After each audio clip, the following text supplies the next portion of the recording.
Siya ang lalaking binawian ng buhay matapos siyang iprank. Siya si Kim Jong-nam na stepbrother ni Kim Jong-un na leader ng Bad Korea.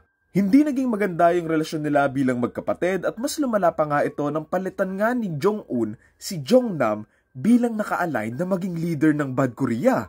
Simula noon, hindi na nga rin sila nagkasama and in 2017, dito na nga may mangyayari kay Jong-nam.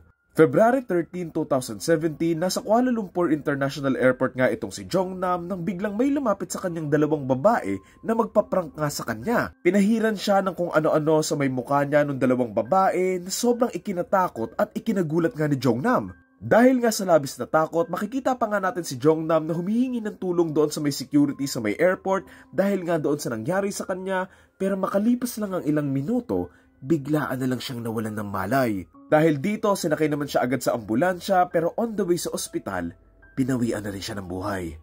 Given na stepbrother ni Jong-nam ang isa sa mga pinakamakapangyarihang tao sa buong mundo, nagkaroon agad ng malawakang investigasyon dito. Lumalabas na isang VX nerve agent daw itong pinahid sa mukha nga ni Jong-nam na isang sobrang nakakalasong kemikal. Ayon naman sa mga eksperto, meron naman daw antidote para dito pero ayun nga lang, kailangan tong maibigay agad doon sa may biktima na wala ng time na nga para doon si Jong-nam. Agad namang hinanap ng mga pulis yung dalawang ng prank nga kay Jong-nam and on February 15 and 16, nahuli naman sila agad at dito na nga sila dumipensang prank lang naman daw to.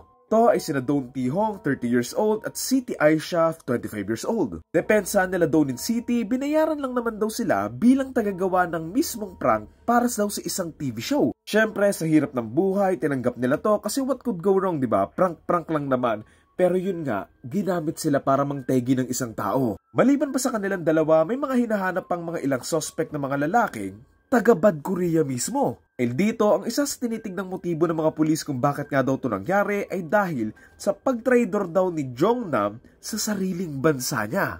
Sabi pa nga ng ilan, posibleng pakana nga daw ito ng sariling kapatid niya given yung connection nga ni Jong-nam sa may Amerika at allegedly, nagbibigay daw ito ng mga impormasyon doon sa pinamumunuan ng kapatid niya. Marami din namang nagdududa sa teorya na to kasi ayon sa kanila, matagal naman na daw hiwalay si Jong-nam sa pamilya niya kaya imposible silang makakuha ng updated na impormasyon galing sa kanya.